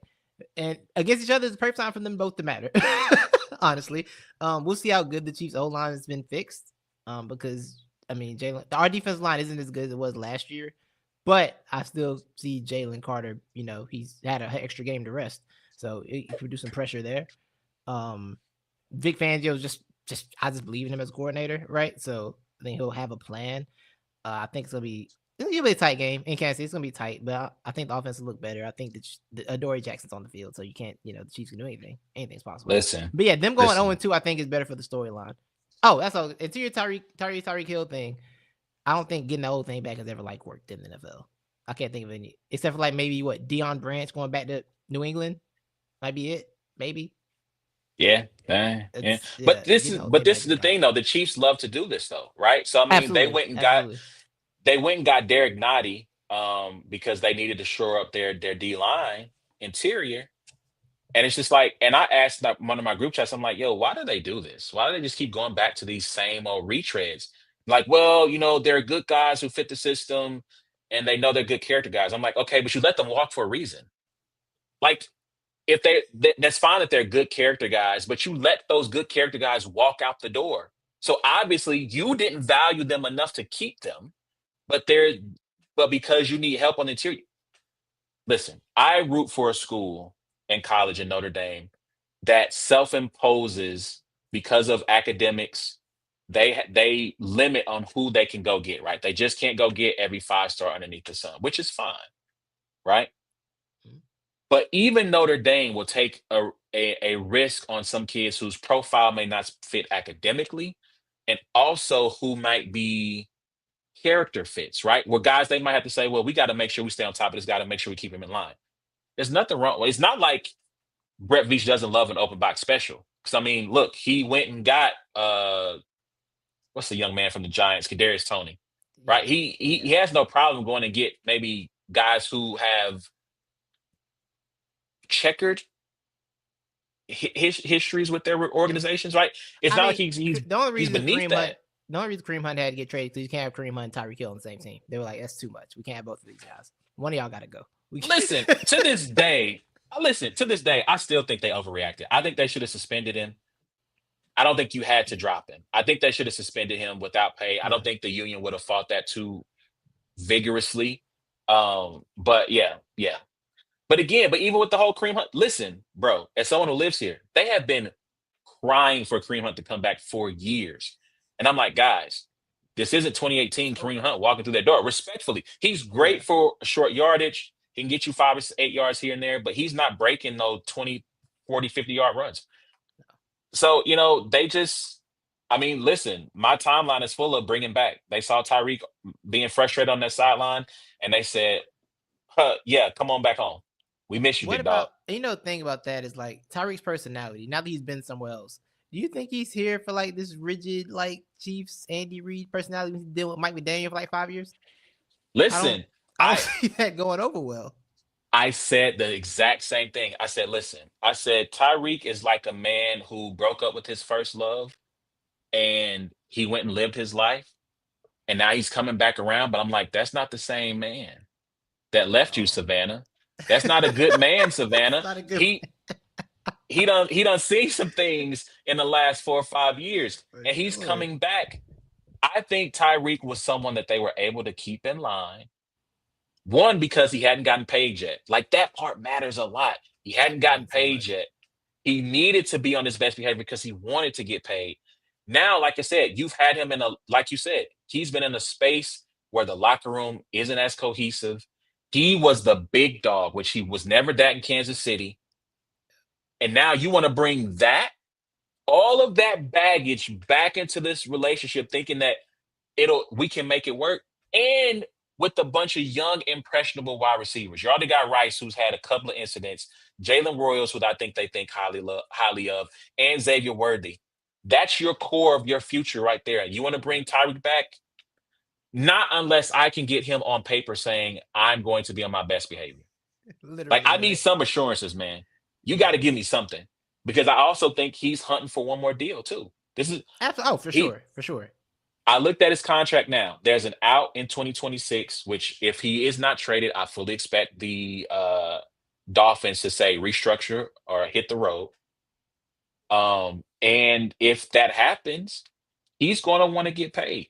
And even if you make the trade for him, he's going to want to get paid, guys. He's not showing up here in the contract year for you all to just string him along. He's going to want to get paid. That's all I'm For saying. sure. I That's think all the I'm last saying. thing I wanted to say, with the Chiefs, right? Mhm. It's a thing where like winning the Super Bowl is never a bad thing, But winning that Super Bowl enabled some bad. It enabled some bad thoughts, man. It did because it enabled bad habits. Like, yo, we won. We traded Tyreek Hill, won a Super Bowl. We don't have to. We have to do these things. Yes, you do. No, no. Yes, you do. Yes, you Yes, you. Yes, you do. listen, man. It's like you've been in my group chat because I said the exact same thing. I'm like, sometimes winning is the worst thing can happen for you because you become a that winning allows you to say, well, like you said, we got away with it. We won with a bunch of plumbers at wide receiver. Now, I'll give the organization credit. They tried, right?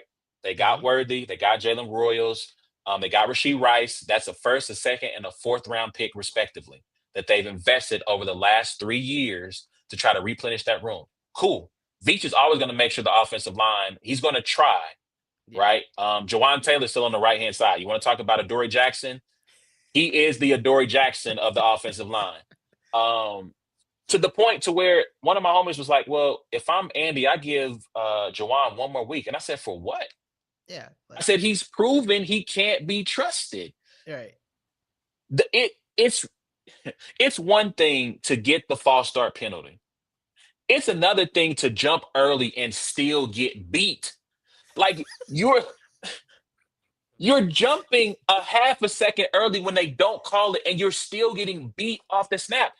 Yeah. No. Like this is granted, Lane Johnson, I think, is the first person I've ever really keyed in on who jumped early. This was made a thing the year before Taylor's became a deal, but except they never except Chris Collinsworth never complained about it for the whole game while the Right. Eagles were on.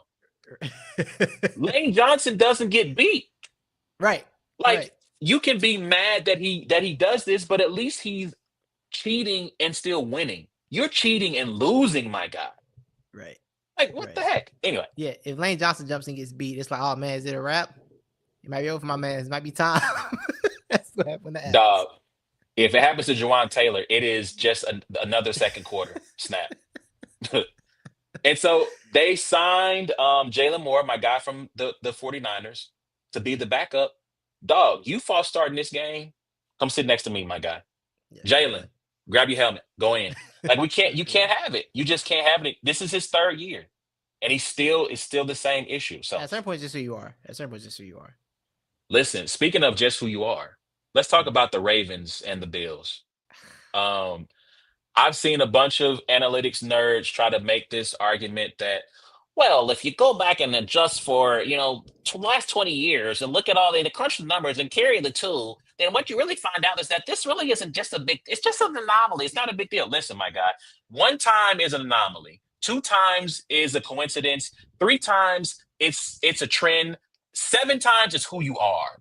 And the Yes. thing is like the thing that concerns me about the Ravens is that they're not doing this to the Josh Allens of the world. Like they blew one of these games like the Raiders. Yeah.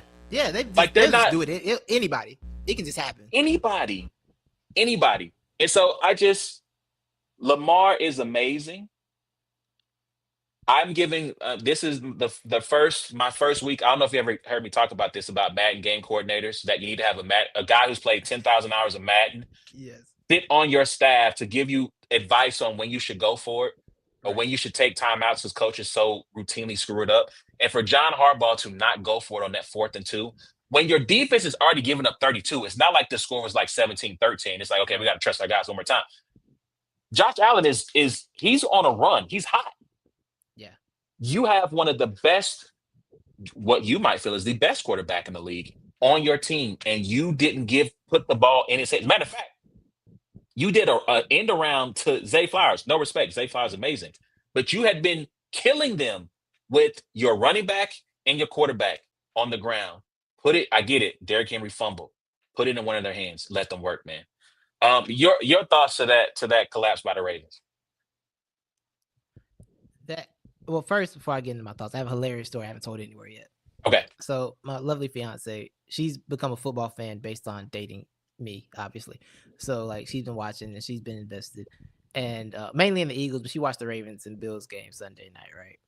So she Mhm. watched the whole game. She had to work Monday morning. She goes to bed after the game. She leaves bed, comes out to the couch and says, "Babe, I think I'm a football fan. I'm mad. I can't believe that." I can't believe they lost that game. You came out of bed this game and sat beside me, just venting about how disgusting that collapse was. And it was, bro. It's and like you said, it's always something. And at a certain point, I know it could be, oh, Derrick Henry fumbled or Lamar threw an interception. Why is it always your team though, Harbaugh? Why is it Like it's always always been you? your team. I don't get this. And I, that Super Bowl from 2012 is doing some heavy lifting, man. It's doing some heavy lifting for him because I think people forget before they put Lamar in that first year, he was on his way out. It was about to be Lamar saved his job that year, his rookie year. People talk about For that playoff sure. game being as bad as it was. That he saved John Harbaugh's job that season, right? And at a certain point, I'm like, bro, this is and excuse me. It's not that he's a bad coach. I would never say John Harbaugh's a bad coach. But at a certain point, it happens to everybody in this game. Every coach in this game has had multiple head coaching jobs because it just wears out somewhere. It is. I think it's just about that time for Harbaugh there, right? Because, like I said, not only did you not give Lamar Jackson, Derrick Henry a chance on fourth down, Derrick Henry was on the bench on the third down play. He wasn't on the field, and that's when I was like, "What are you Mm. doing? I don't care if he fumbled. It's Derrick Henry. He's probably madder. He might go truck 7 people now because how upset he is, right? And like you said, going for your defense had to be exhausted at that point because the scoring had kind of come to a halt a little bit. They've been on the field a lot. Allen was making plays. Like there was no way they were going to get a stop on that. It wasn't going to happen. To put them in that position No, was just wrong. I don't care how good the defense. I know Kyle Hampton's one of the probably the best safety in the league. Dude's incredible, a computer. But at some point, you got to help them out somehow, bro. And I don't get it. I was like, bro, it's 40-25, 3 minutes. I'm like, okay, well, guess they're gonna start the year off right. And then they just started back off with the same nonsense, man. The same nonsense. same And nonsense. it's it's like with these two teams, first of all, it's the both y'all really need to make the Super Bowl this year. Because at a certain point, enough is enough with this. We just can't beat one man. Neither one of y'all can beat the guy. Neither one of y'all have done it, right? So at some point, one of y'all got it. Both of y'all need to get there. Only one of y'all can. And to see you have that chance against that team and have that fall off again, like Harbaugh, at some point, I gotta look at you, bro. It's been multiple years of this. This team has been the quote unquote best team in the league for however many years. You got a 2-time MVP, a guy who made All Pro, was All Pro first team, but somehow didn't win MVP because Josh Allen had to win the MVP, even though Josh Allen finished second team All Pro behind the first team guy. Whatever, hey, Yeah, whatever, yeah. man. But, but we keep having these collapses, you know. Look, Tony Dungy, even we had Peyton. I mean, I'm sorry. No, yeah, I was right. Yeah, Yeah, Tony Dungy with Tony Peyton. Dungy got he got fired too, man. Like he got fired in Well, Tampa because they were like in Tampa, they're like, yo, this ain't it. You know, at some and point, Sean King and Brad Johnson was his quarterback. Like you didn't. So speaking of black head coaches who are under fire, yeah, the fact that Mike Tomlin in the national discourse is seen as, well, Mike Tomlin, like the clock's ticking, and I'm like, what quarterback has he had? right. Like he's had bums Yeah, since the ghost of Ben Roethlisberger that last year. He's had nobody. Like you said, Harbaugh's had a top 3 quarterback now for the past what 3-4 years, yeah, and he hasn't been able to get over the hump. And to me, like you said, this if any coach needs to be, hey guy, we need to see it now. It's one Jim Harbaugh and it's two Sean McDermott. You guys got to make it to the Super yes, Bowl. yeah, And you know what? I think fate is going to deal them a kind hand in that either one, the Chiefs don't make the playoffs, or two, like Trevor Lawrence is the guy who stops Patrick Mahomes, and they just don't even have to deal with him. yeah, It's just I just feel like it's going to be something weird like that. Like they're not going to be like Jordan when he finally beats the Pistons. It's just going to be like some team equivalent of like the Cavs or the yeah, like Reggie's yeah. Pacers or something like that. In this alternate universe, they beat Jordan. And, so yeah, yeah, I am 100% with you. Like Harbaugh, we gotta see it from you guys. And I think the collapse for me is the one thing that gives me pause of them being a team that can get over that hump because it's Yeah, always something. yes, It's Lamar self-destructing in the AFC Championship game against the Chiefs. hmm, It's Mark Andrews dropping easy passes in last year, right? Like it's just in this game, it's Derrick Henry fumbling, right? It's just always something that happens to them where they always seem to find the banana. They always yes, seem to find a slip on the banana. And if you say to me which team you trust more, I'm going to trust Josh Allen. yeah, And I yeah, hate to say that, not that I, I'm favor one over the other, but I'm just going to trust that Josh Allen because when I know when the game gets tight, I've seen him do it. Yeah, Josh Allen's got that I've get on seen my him do back, it. get on my back. I got us. Hey, Type boys. of Yeah, energy. Like, yeah, it's yeah. on me. I got you. Like he definitely has that. What a All shocking right. tale. So The Josh Allen career real is quick, fascinating.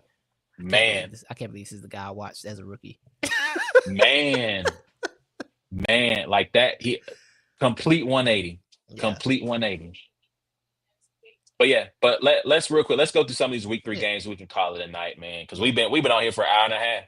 I know, right? I see that. It's always a It was good cooking. time. Like my goal is Yeah. always an hour 15, but then me and Mhm. you get to talking, and it always goes someplace else. All right, Yeah. so let's close this out. Let's talk about some of these week 3 games. I'm going to come back to the Thursday night game because I don't think I'm going to do a Thursday night show, and so I'm going to give my reasoning for that. What we got on here that's interesting? Bills at Jets. We didn't really talk about the Jets, but Bills at Jets. How you calling that one? Is I think I'm taking the Bills, but I am excited to see the confident Justin Fields play football. I just think I gotta take the Bills just based on like I just think they've been good longer. So I I'm think I'm going leaning to Bills. go. I'm going to take the Jets. I think that, granted, Derrick Henry is a top 3 running back, and Brees Hall might be top 15, but I think Justin Fields and the running attack gave the Bills a lot of fits, and I That's think for they can sure. make that same thing happen to a degree. So I'll take the Jets. Shout out to Aaron Glenn. That was a feisty debut from his squad, though. If you got as a Jets fan, you have to be It feeling a was little a good bit start. confident. Man, this week of games is not very interesting as I'm going through. As a Niners fan, I mean, the Niners should beat the Saints, but my God, man, everybody's hurt. They had to cut their kicker finally, thank God. I'll take the Niners in that Congrats. one. I'm trying to see. We already talked about Eagles and Chiefs. Let's go Chargers Raiders. That's a Monday night game. That's the Ooh. unfortunately the nightcap because there's a doubleheader Monday night. I hate Um, doubleheader Monday night games. It's the worst. Should not exist. Dog.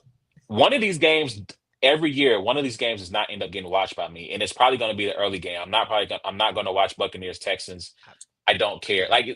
There's such a thing as too much sports for even for myself as someone who Right. watches sports as my main form of entertainment. I'm straight, dog. Like Yeah. I'll catch that nightcap. But Chargers Raiders, who you got? I think I'm taking the Chargers. This Justin Herbert thing. It seems like he's finally ready. He's finally ready to be what they've told me he was since. Yo, you know what messed me up the other day? When What's I that? found out Justin Herbert got drafted a year before Trevor Lawrence. I was like, what? Wow. Yeah, it messed me up too. I was thrown off for a minute. I'm like, why? We've been so nice to this guy.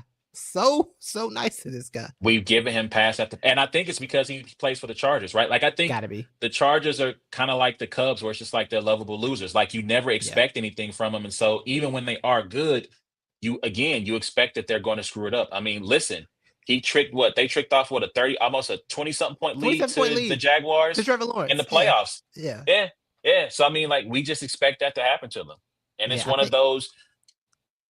I used to have go ahead. with I'm the sorry. Chiefs of I believe that they're great when I see it. Like I believe, and same thing for the Chargers. I believe they're great when I see it. But you were getting ready to say, Yeah. Yeah. Yeah, the Raiders, I think the Raiders are gonna be better, but I also think they're ready to beat the Chiefs. I mean the Chargers. I think Jim Harbaugh, year 2 Jim Harbaugh. I think that's gonna be a little bit of a monster you got over there this year. They're gonna be a problem. They're gonna be a problem. Jim Harbaugh has like I a 5-year shelf life of like before they get tired of him and they're like, yo, I it's think enough is 4. enough. I think it's For honestly, I think it's 4. I think it's 4. Because listen, so when he, I think he was at Stanford for 4 years, and I think at the end of that run, people sure. were kind of getting a little tired of him. Yeah. Same thing happened, and he got to, I think he got to San Francisco in 2011, and by Mm-hmm. 2015, I think he was gone. Um, College, I mean, it was Michigan. You could You have did it. know, I mean, he had to cheat. Yes, Yeah. he cheated. Jesse, shout out to my homie Jesse, who's a Wolverine. Listen, y'all won, cool. Like, but y'all cheated. And one of the coolest. Listen, I want a documentary. I don't think Connor Stallions would ever sit down and tell the truth. I would watch Right. a documentary of Connor Stallions actually going through this cheating scandal. Oh, I would love that. Because to me, it's one of the best jobs in America. I get to travel across the country to watch college football, sit front row, and just film Yeah. and just film and then go back home and do it all over again the next week.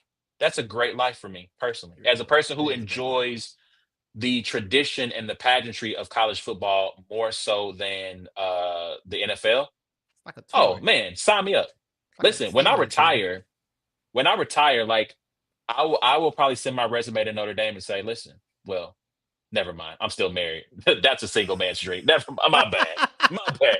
My bad. That was a single man. I got outside my body for a second. My bad. My wife is not moving to no South Bend, Indiana, and I don't It's care not how much I happening. love Notre Dame. Anyway,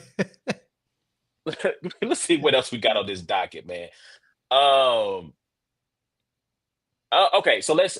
I want to do this. This will be the final one because, like I said, it's It's not a great not a one. bunch of interesting games here. Yeah. Bears and Lions, last one. Well, and before Ah, we get to the Thursday night game, Bears and Lions. That losing one coordinator is hard. Losing both, boy, that's a tough life. That's and your tough life. center, and your center, Yeah, all yeah. pro center who Especially retired. yeah, especially with a quarterback who is very coordinator dependent. Jared Goff is very that thing is about who you got there to help him out, right? It's so dependent on that. I saw a stat, and it's kind of a skewed stat, but I did find it funny. It was like Jared Goff when his play call isn't Sean McVay or Ben Johnson is like 0-19. I It's was like, yo, atrocious. it's bad. And I'm like, yo, this It's feels kind of really skewed. Those bad. Lions teams were bad, but also I feel you. I feel you. Because why can you get a win without them, right? So, but I think I'm taking the I was thinking the Bears got it, man. I don't think they got it. I'm worried about Caleb Williams. I like Caleb. I want Caleb Williams to be good. I really do. Caleb Williams to me gets a lot of scrutiny when I don't think he's done anything offensive to me. Right? Caleb Williams hasn't done anything that's like, oh, well, I don't get why he's so disliked. He's been pretty nonchalant to me. His I dad might have mean, been wilding a little bit, but him overall, like he's, I don't have too his much of a problem with him. his pops was on that Kawhi Leonard plan. I forget what his He uncle's was. name is, who was asking for ownership and all this stuff. Yeah. You know what I'm Uncle saying? Dennis. I think, Yeah. yeah, Yeah. he was on his Uncle Dennis. Yeah, I want a piece of the team. It's like, hey, brother, that's not how this thing works He over was. here, my guy. I That's feel like crazy. that. I feel like a couple of fake quotes got published that I think got people against him. I think people hate the coloring of the Yeah. nails. You Which, know what? That listen, is what it was. guy, as gentlemen of a certain age, fellas, we got to understand that that is a young man's thing. There are a lot of young men who walk around with their nails painted. Hey, whatever floats your boat. I'm not here to make Yeah. any judgments of you because some of those people can beat you up. More than Right. a Yeah. few of those people can beat Hey, you up.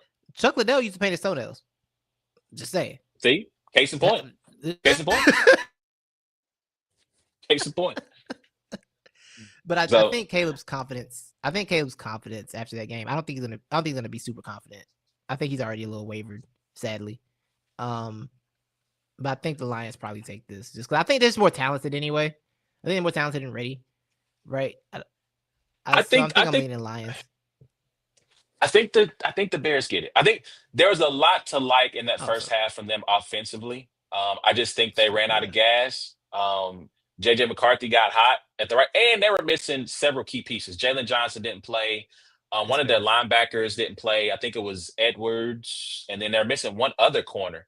So I mean, they were Yeah, down big in the secondary. Hopefully, those young men are back, and then I think they figured it out. I just think the Lions look. It's going to take them a few games, I think, to really yeah, get to adjusted to life without Ben Johnson yeah, for and sure. Aaron Glenn. Yeah, All and I right, so think for the last one. go ahead. Oh, go ahead. No, I go was ahead. saying, I think for the Bears, they have to. I don't think they really know how to win yet, and I think that takes time. I don't think Fair. they know how to do that yet. But yeah, last game. Sorry. Yeah, last one. So Thursday night game. So I want to set this up because I started a series last year called Thursday Night Potluck. Thursday Night Potluck is, I send a link out on social media. If people want to join the show, they can. They can talk about whatever they want to talk about. It doesn't have to be sports. Um, I'm gonna be honest. I'm probably not gonna talk politics or religion. Just don't feel like arguing. Fair enough. But I might let you get your bars off. I might offer some critique or pushback, but I'm not really here to argue with you about either of those things because you believe what you believe. But Thursday night potluck, I don't think I'm going to do it this Thursday. So I have a system of whether or not you should watch a Thursday night football game because lots of Thursday night football games are trash. And so, I want to try to be a man of the people. I want to help you out. So I have a rating system, I right? like this. And it's called the Family Manometer. All right.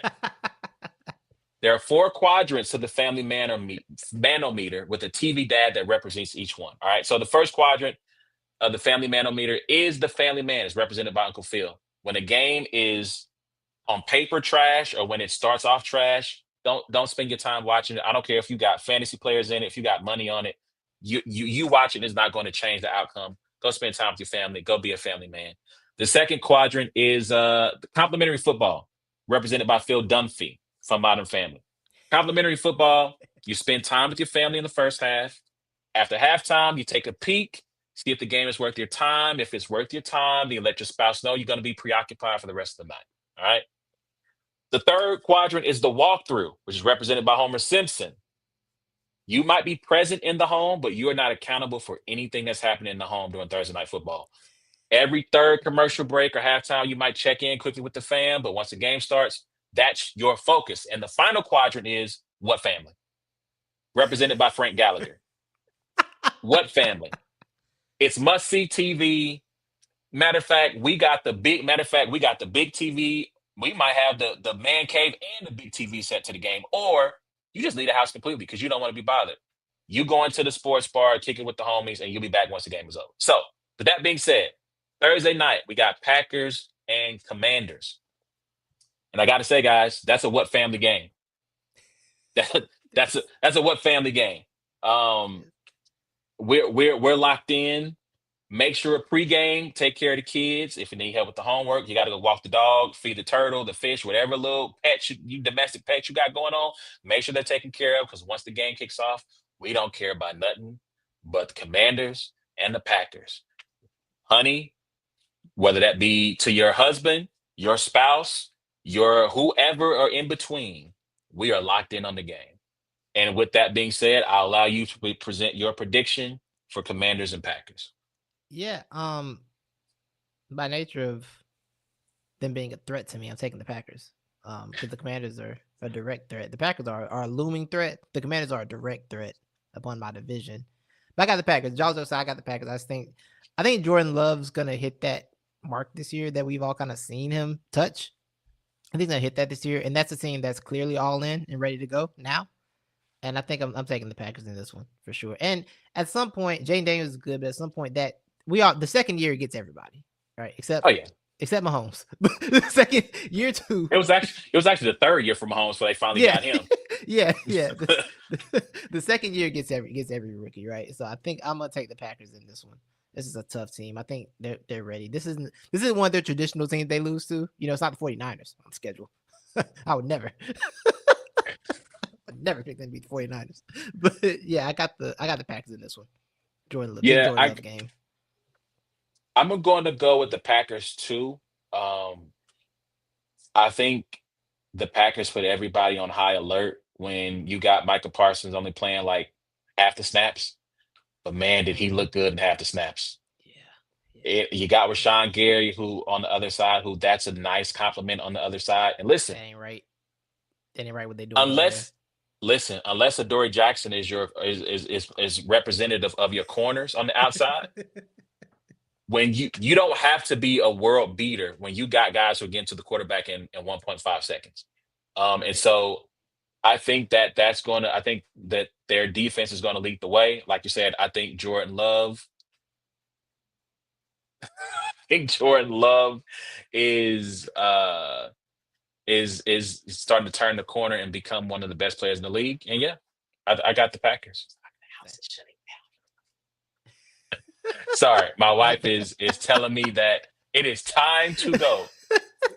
Lucky for you, we were at the end anyway. We were getting ready to shut down. Okay, all right. Thank you, dear. I appreciate you. But anyway, on that note, because the lights are being turned off because it is bedtimes around here. So with that being said, thank you all for tuning in to another episode of It's a Black and White Thing featuring A1 Award. Shout out to the homie Titus from Let's Talk Battle Rap, not the experts. Check out. So is this going to be every Sunday morning with the group chat? Yeah, we'll do it. I plan to do it before football on Sundays. Everybody having to be up super early on Sunday morning, but before football, LTBR group chat at some point in the morning between 9:30 and 11 a.m. I respect it. I respect it. Listen, like I put in the comments, I appreciate y'all making sure that y'all got this in before football. Shout out to TBL not having the event on a Sunday. Although, listen, URL. Although I don't know what time because it's like 6 hours difference. So I feel like Hopefully, we get I like think the a Monday Night Raw type start time, like a good 2 p.m.